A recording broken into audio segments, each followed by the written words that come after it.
Technology changes every second, but human nature never does. Technology changes every second, human nature never does. So what are the habits we in this room can practice that'll help future-proof ourselves and our company each and every day? Have the courage to step into your story. It's interesting, it's really uncomfortable to step into your story at first, but long-term it's the most comfortable place that we can all live. Nothing happens without action. That makes sense. So what prevents a team from taking action? There's a lot of reasons why teams don't take action, but by far there's one that stands head and shoulders above all. Someone said it, fear. It's fear. They're afraid to fail. But it's really about failing fast, failing forward, failing better. We're gonna have more conversations with bots and with our spouse. Just out of curiosity, how many of you have Alexa in your home? You know, Alexa is already able to predict when you're about to have an argument with your spouse or with your roommate. And I was just out in Seattle and they're beta testing right now something that should be very helpful, is that in your voice, Alexa will then be able to argue with your spouse, which would be very, very helpful. Now I'd be remiss if I'm up here in this arena and didn't tell one Coach Izzo story. And so we'd won on a last second shot, and if you've ever seen Coach on TV, super animated, super excited, he comes flying in the locker room and he's like, Respert, your offense helped us win tonight, that helped us out a ton. Snow, your defense off the bench, man, that really helped us win tonight. And he jumped in front of my locker and he looked at me and paused, and I hadn't played in the game. And he looked and goes, Qualman, you didn't play tonight? That probably helped us out the most. Now, most importantly for this room is the question about how can I use this to increase sales? How can I use this to attract customers? Well, there's a lot of ways that we can use it, and I'm just gonna touch at a very, very high level in here today. But really, it's about how do you remove friction? The only reason you use any innovation or new tools is to remove friction for your teammates, for your customers, for your stakeholders. So it's always, you can't replace face-to-face. And we learned that the hard way. You can't replace the lunches. You can't replace those face-to-face conversations. You can't replace these conferences. It's just not the same. Can you imagine when this race is won? Turn our golden faces into the sun. Praising our leaders, we're getting in tune. The music's played by the mad, forever young. I want to be forever young. Do you really want to live forever? Forever, forever, forever young. I want to be forever young. Do you really want to live forever? Forever young. Thanks for giving me a smile with the standing ovation. I really appreciate it. Thanks for putting a smile on my face with the standing ovation. I really appreciate Well, it. thanks for giving me a huge smile with the standing ovation. I really appreciate it. Thank you so much. They say that the future favors the bold, the brave, the brightest, the biggest. Well, this is no longer true. The future favors the flexible, the most adaptable. And this requires focus in this unfocused world. Because in this quantum era, leaders don't say, let's get ready. They say, let's get started. I'm Al Roker. I'm here with Qualman. Erik Qualman is a Forbes top 50 influencer, entertaining audiences around the world and empowering millions. Often called the Digital Dale Carnegie, Erik Qualman inspires and motivates audiences around the world. You will become disruptors rather than the disrupted. 5 times #1 best-selling author and keynote speaker. Finalist in the most likable author. He is a current professor of digital leadership at Northwestern University. Has performed in over 60 countries. And has reached over 60 million people. Most importantly, he's still trying to live up to the world's greatest dad coffee mug he received as a gift from his wife and 2 daughters. His work has been used by organizations ranging from Nordstrom to NASA.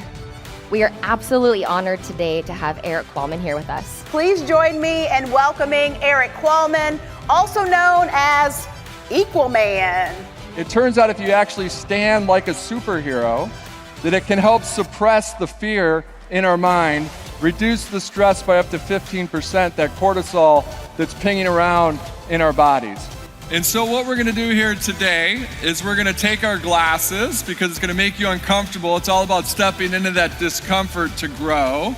And so as we put on these glasses, we're gonna put on our focus glasses to think big versus busy.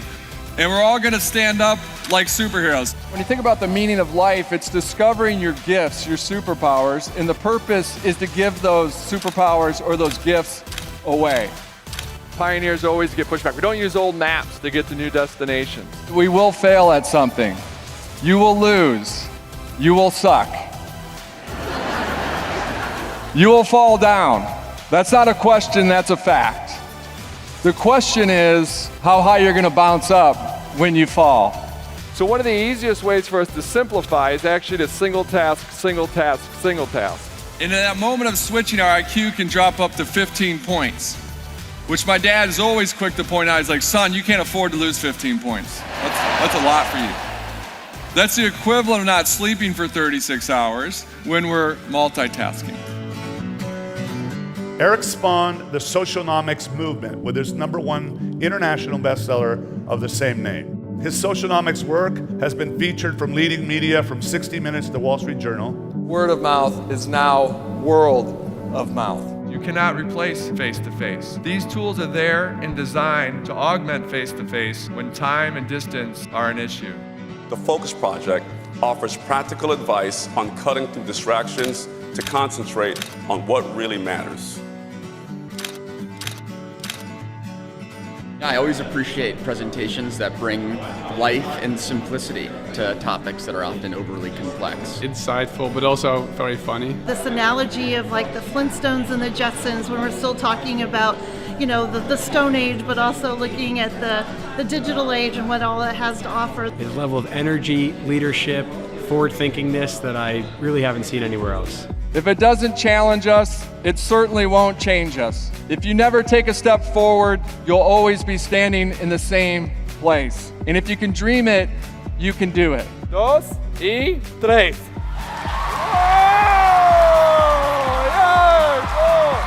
Viva Colombia! And all this is word of mouth is now on digital steroids. Now we're at speed and also scale. My background's in tech, but I'm still more of a Flintstones guy. It's really about Flintstones and Jetsons coming together. It's how do I use this stuff to help my customer, to help my teammate. You need to surround yourself with the right people, both offline and now more and more online. So it's the combination of those two coming together. So jobs, are they gonna take my job? No, but someone that knows how to use AI might take your job. As a futurist, people often ask me, what's gonna change? And a great question to marry that with is what's not gonna change? Because that's what we can build a business around. It's not about adding stuff, it's about taking it away. How many of you have to-do lists? How many of you have a not to-do list? Yeah, only about 5%. But it's actually more important to have a not to-do list, a not yet list. And that list should be 10 times longer than your to-do list.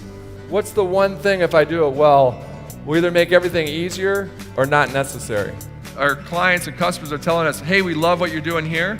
Are you doing more of that today? Now, historically, no matter what business you are or what business you're invested in, your best customers, your best clients have always come from word of mouth. So the better questions that we ask, the better our relationships will be. How are you doing on a scale of 1 to 10? How are you doing on a scale of 1 to 10? Guarantee most people are gonna go the safe 7. They're gonna say I'm a 7. How you doing on a scale of 1 to 10? Can't say 7.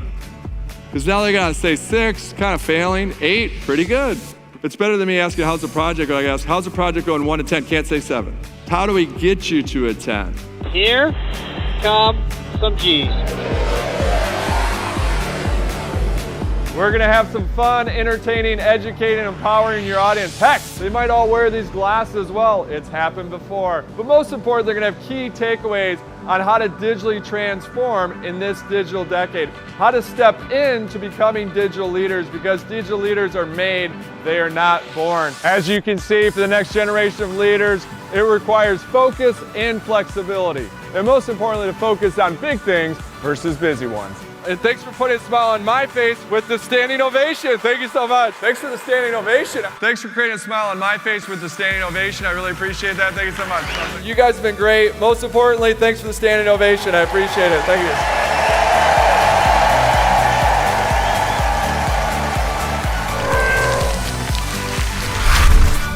So wake me up.